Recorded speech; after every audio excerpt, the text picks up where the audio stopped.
Milwaukee, Wisconsin, April 2024. A quiet park near Lake Michigan becomes a crime scene when someone walking along the water makes a heinous discovery: a severed human leg. Within days, a name began to circulate across the city: 19-year-old Sade Robinson. A first date, a digital trail, a future that had already begun unfolding. St. Pleasant, Maryland, August 2018. A 24-year-old father prepares to leave the country to play professional basketball in China. He had worked through injury, stayed disciplined, secured the opportunity. 4 days before his death, he stood at a community event encouraging youth to stay out of the streets. 2 days before his death, he posted a picture of himself on Instagram with the caption, "Life is good, no complaints on my end." Hours later, he stepped outside after receiving a call, and he was shot 12 times. Two different cities, two different lives, two different paths, but both were in transition. Both were visible, both were close to something bigger, and both were killed in moments that began as ordinary. So today, we're sitting with two questions.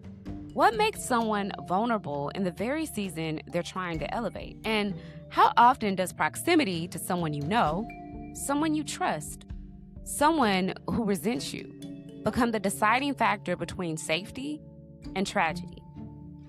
This is Murder in the Black. I'm Steph, and these are the stories of Sade Robinson and Lamont Adaire Jr.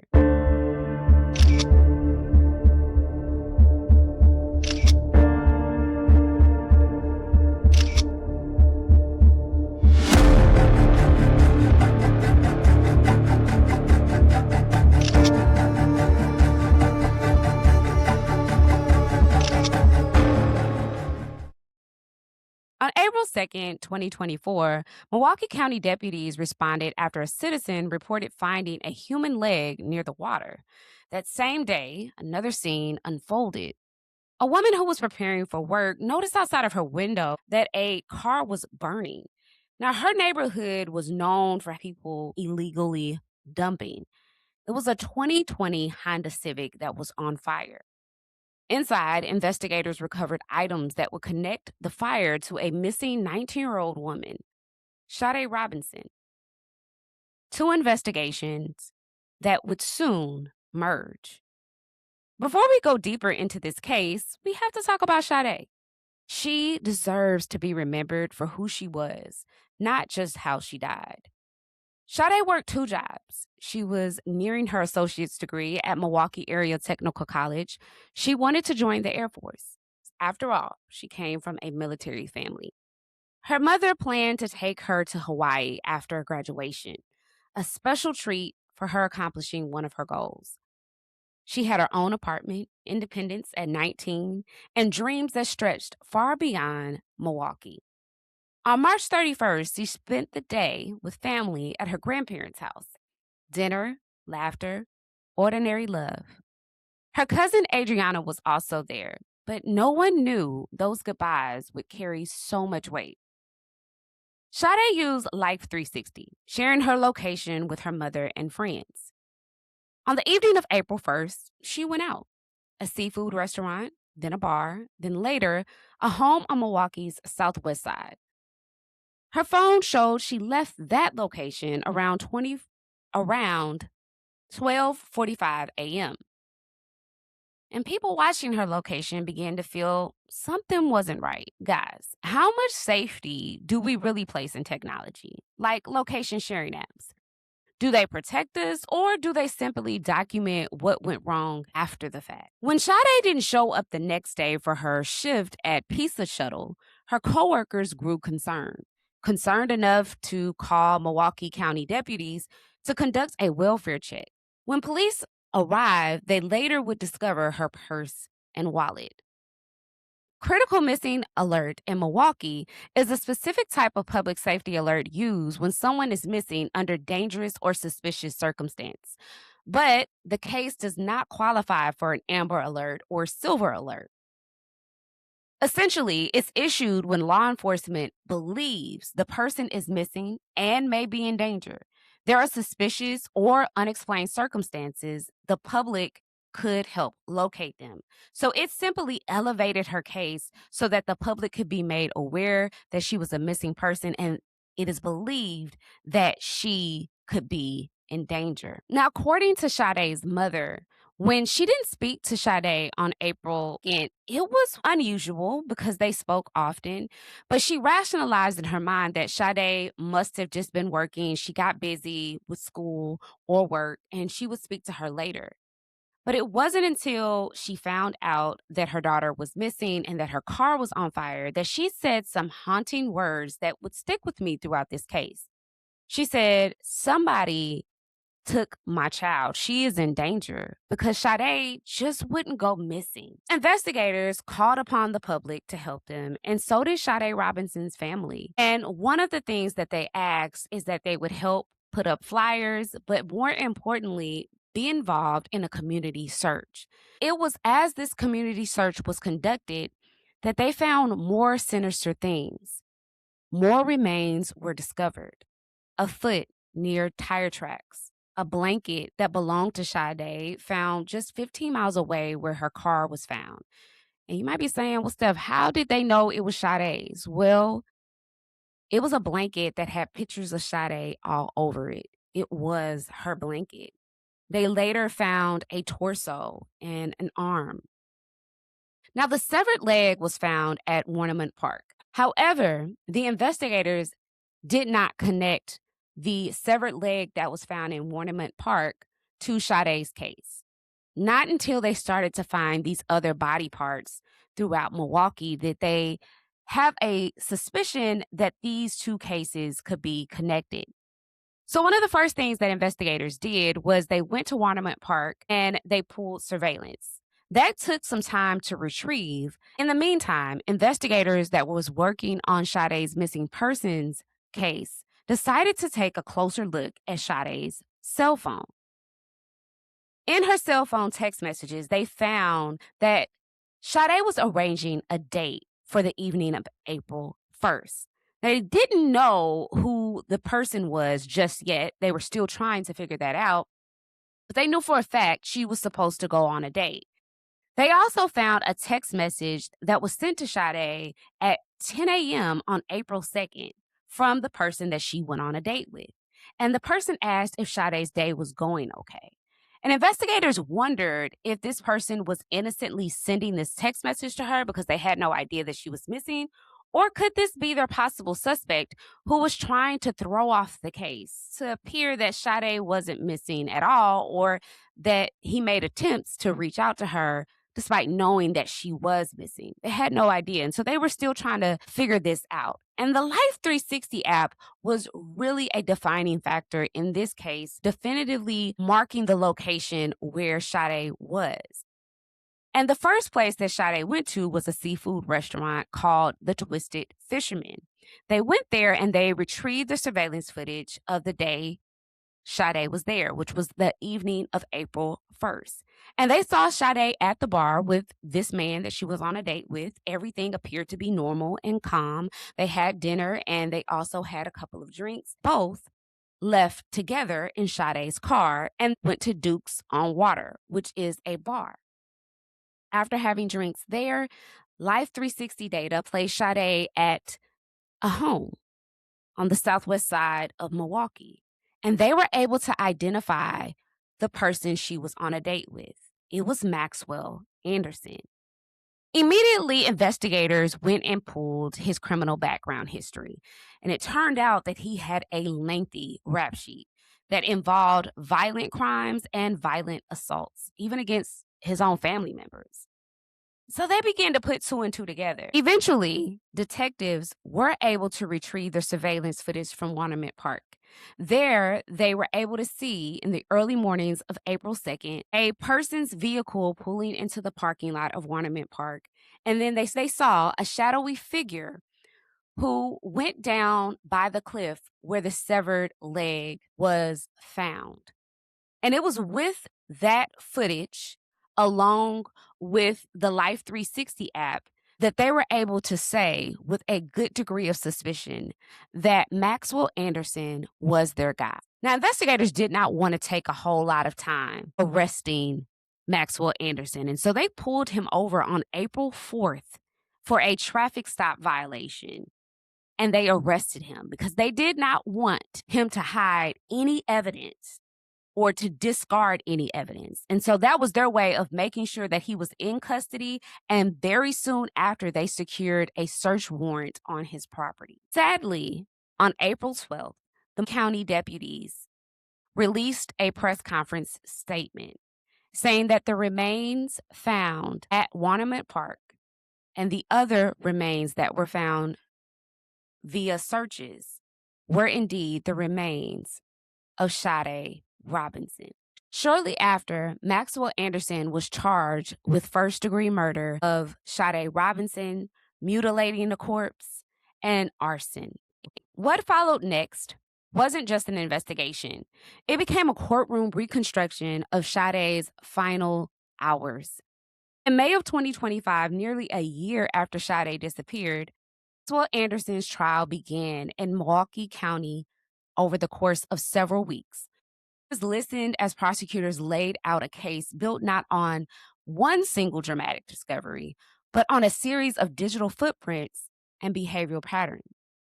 There was no murder weapon presented to jurors, and despite early reports of blood found inside of Anderson's home, testing later revealed it did not belong to Sade. Instead, the prosecution focused on the timeline. Phone records placed Sade with Anderson during her last known moments. Surveillance cameras tracked movements through Milwaukee. A car driven through the night, a fire set in an attempt to destroy evidence, and a man prosecutors identified as Anderson walking away from the scene as flames consumed the vehicle. Jurors were also shown photos recovered from Anderson's phone. They heard testimony about his actions after Sade vanished. Behavior prosecutors said pointed toward the concealment rather than confusion. The defense argued the case was circumstantial. They emphasized the absence of direct forensic proof tying Anderson to the moment of death. Weeks after testimony, the jury deliberated briefly.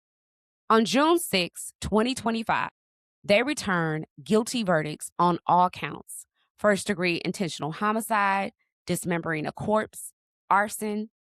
Then, on August 1st, 2025, a judge sentenced Anderson to life in prison without the possibility of parole. Sade Robinson's story forces us to think about trust. A first date, location sharing apps, digital timelines, the illusion of safety in modern connection. But Sade's case isn't just about dating. It's about proximity, about being close to someone who had access, about vulnerability in transition. And that's where this conversation widens. Because 6 years earlier, in a different state, another young person was also in transition, not on a first date, not navigating new romance, but preparing to leave.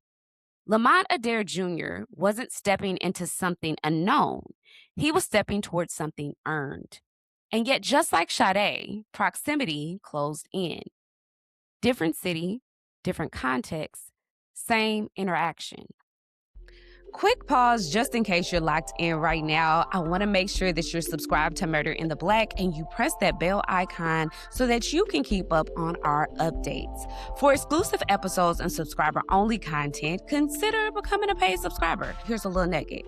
We have a 3-day free trial on Apple Podcasts just in case you want to figure out the lay of the land first before you commit. Storytime with Steph is back. That is where I present many true crime stories you won't always hear on our main feed, but the stories deserve to be told. You can watch that on whatever social media platform you enjoy us on. But I especially want those of you who are on TikTok to know that I'm back, and this is where we started our Murder in the Black community. One more quick favor. Make sure you leave a 5-star rating and review if you enjoy the work here. Let's get back into our story.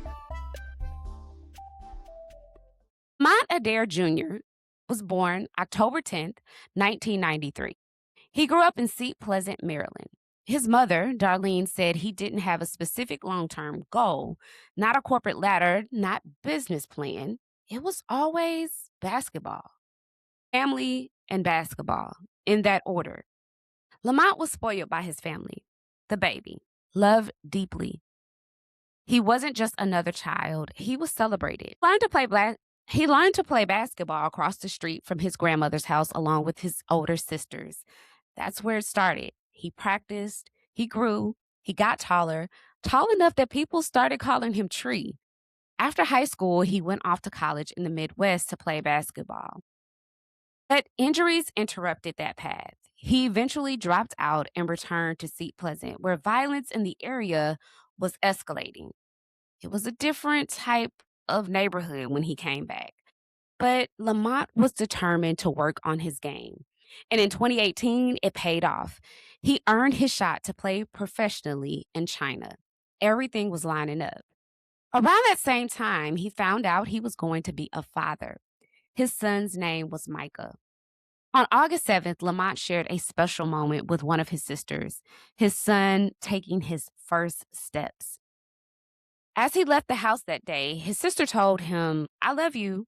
Be safe." She said that something in the pit of her stomach just wasn't right. She had an uneasiness when she said goodbye. Nothing like she ever felt before. And that was the last time she saw her brother alive. The next day, his older sister received news that no one is ever quite prepared for, that her brother had been shot. They told her exactly where he was. Bewildered from devastation, she starts to cry immediately. And she calls 911 herself, telling the 911 dispatcher that they need to get on to Craig Street, where her brother had been shot. But police were already on the scene. She prayed that he would be okay. Officers found a man suffering from multiple gunshot wounds. He was lying between a car and the curb. He was pronounced dead at the scene. They located his phone nearby and identified him as Lamont Adaire Jr. The homicide unit swept the area for forensic evidence, and there were 12 cartridge casings in the roadway. The gun had been fired until it was empty. He had been moving away from the gunfire, trying to avoid being shot, and they were able to tell that by how his body was positioned and the way the casings were on the ground. This wasn't random crossfire. This was targeted. The apartment complex had surveillance cameras, and investigators retrieved that footage, but we know that takes time to process, much like Sade Robinson's case. They secured the scene, and Lamont's family arrived, but police wouldn't allow them past the tape. His mother demanded to see her son. She was devastated. Local media showed up quickly, and cameras were there, questions were asked, and Lamont's name quickly became a part of the headlines. Detectives canvassed the neighborhood, asking for any witnesses to come forward, but there wasn't much information. So they turned back to Lamont's phone. Later, they asked Lamont's mother, Darlene, about his final hours. Lamont stayed at his mother's house, and she mentioned that Lamont had been downstairs for a couple of hours with his son, Micah. At some point, she believed he received a call, and he comes upstairs with his son and asks his mother if she could watch Micah for a couple of hours. And then he goes outside. She believed that he was meeting someone, but was unsure of who. And she says something very eerily similar to her daughter. She said that something didn't feel right, and for whatever reason, she decided that she needed to look out the door.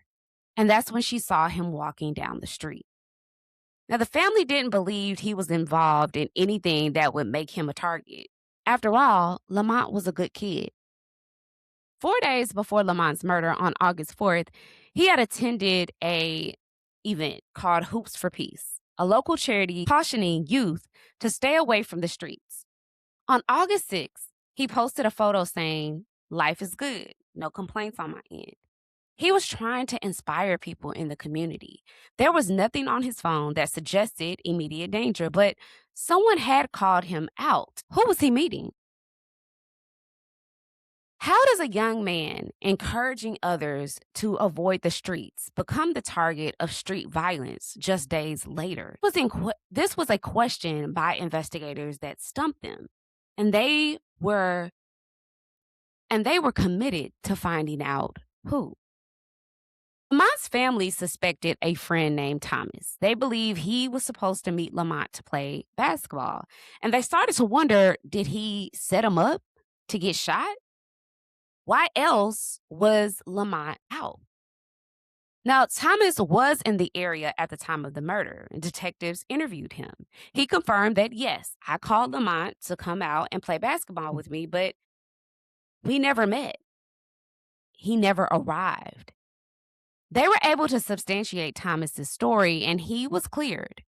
And finally, the surveillance footage came back, and it changed everything. The footage showed a 360-degree pan of the building.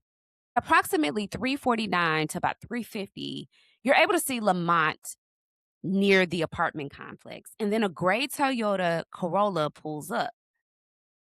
The driver door opens, and then a man exits and approaches Lamont.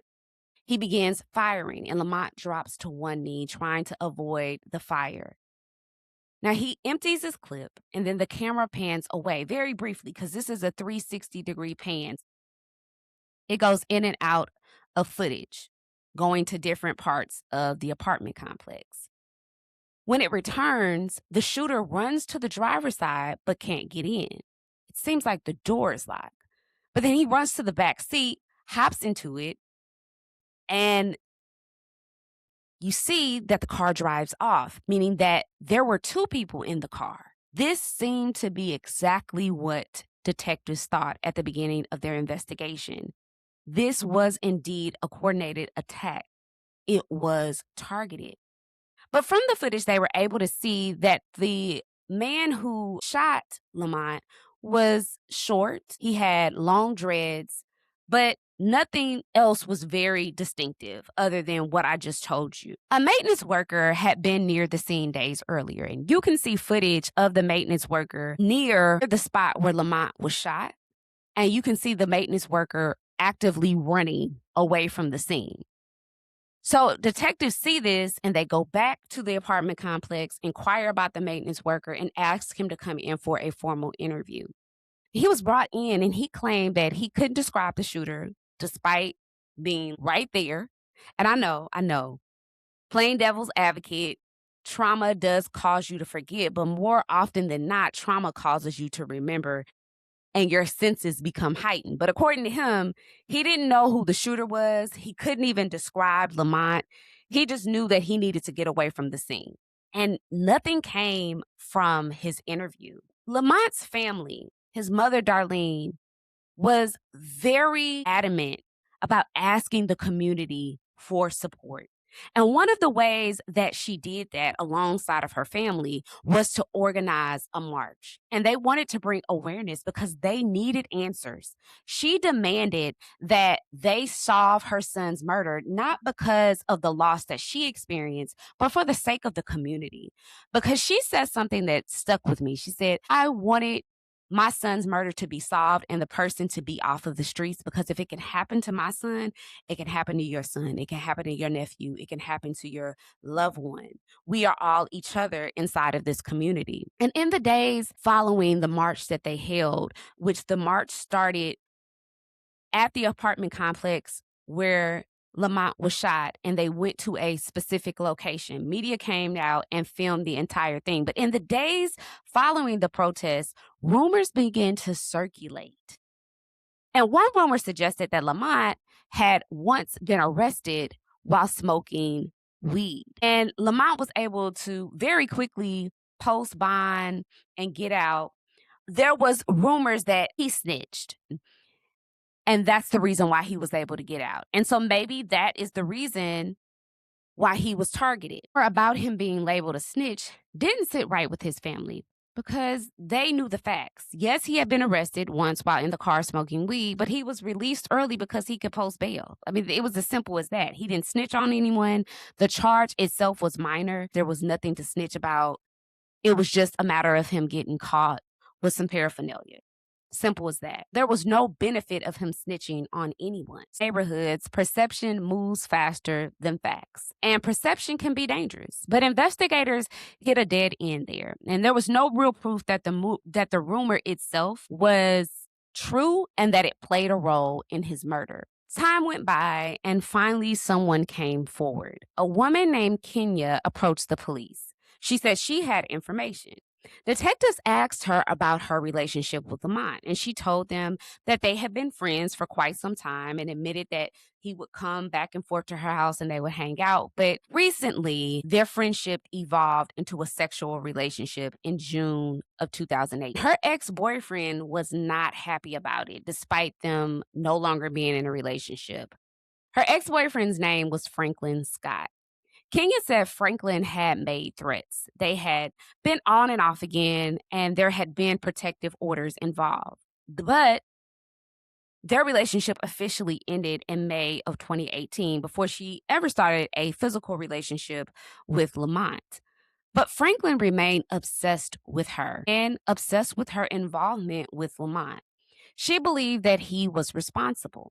And when detectives looked at Franklin, details began to line up. Franklin was 5'3", he had long dreads, and he had a prior firearm charge. He used to drive a BMW, according to Kenya, but at the time of the murder, his car was in the shop, and he was driving a gray Altima rental.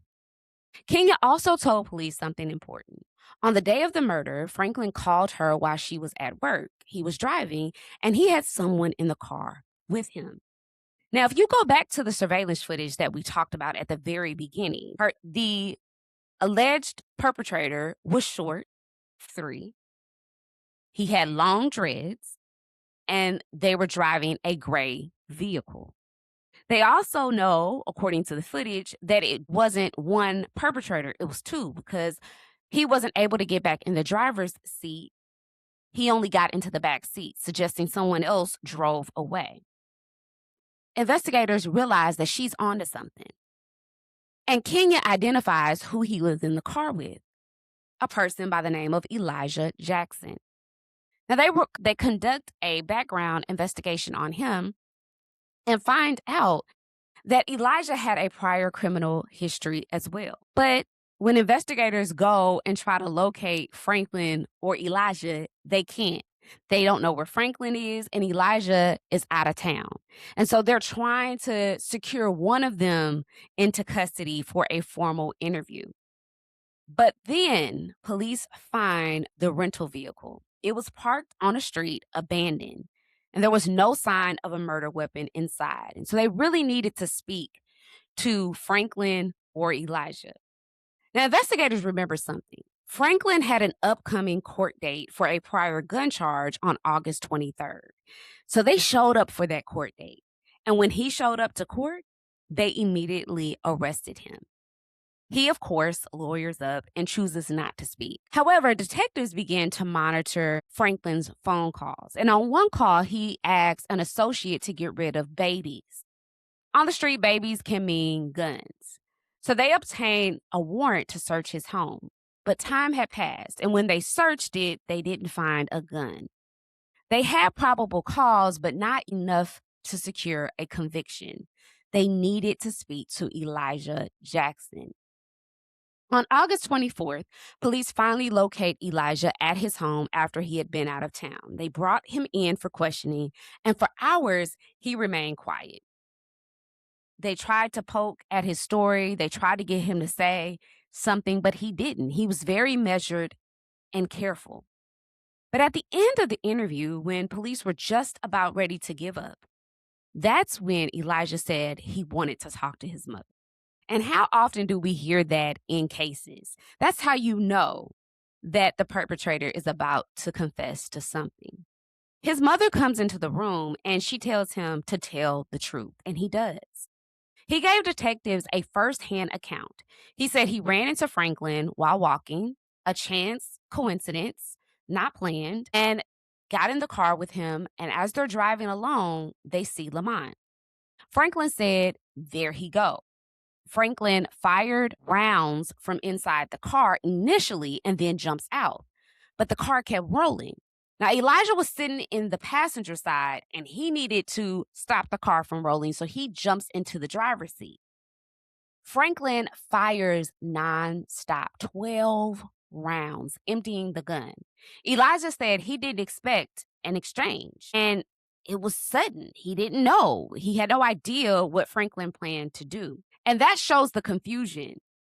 To me, you somewhat see that maybe there was some truth in Elijah's story, because when Franklin gets done firing and tries to get back in the car, he tries to get back in the driver's seat. And if it was planned, one would think that they would automatically know to switch sides and he would not even go towards the driver's seat. So I don't know. There could be some truth there or none at all.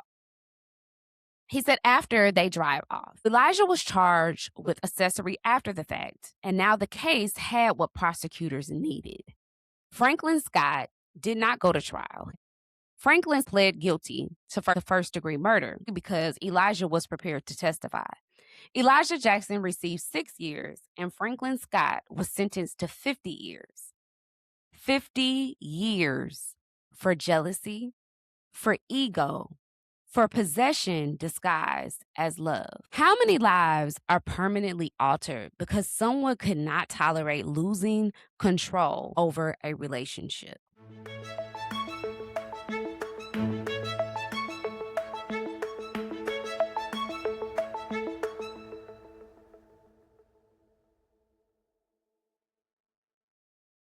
When you place Sade Robinson and Lamont Adaire Jr. side by side, the surface details are different.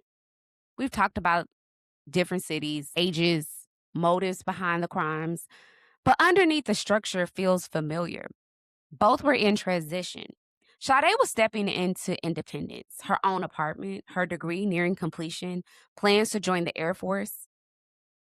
Lamont was stepping toward international opportunity, fatherhood, professional advancement, a departure from the environment that shaped him. Both were visible, and visibility changes dynamics. Visibility can attract admiration. It also can attract resentment. It can create fixation. It can amplify insecurity.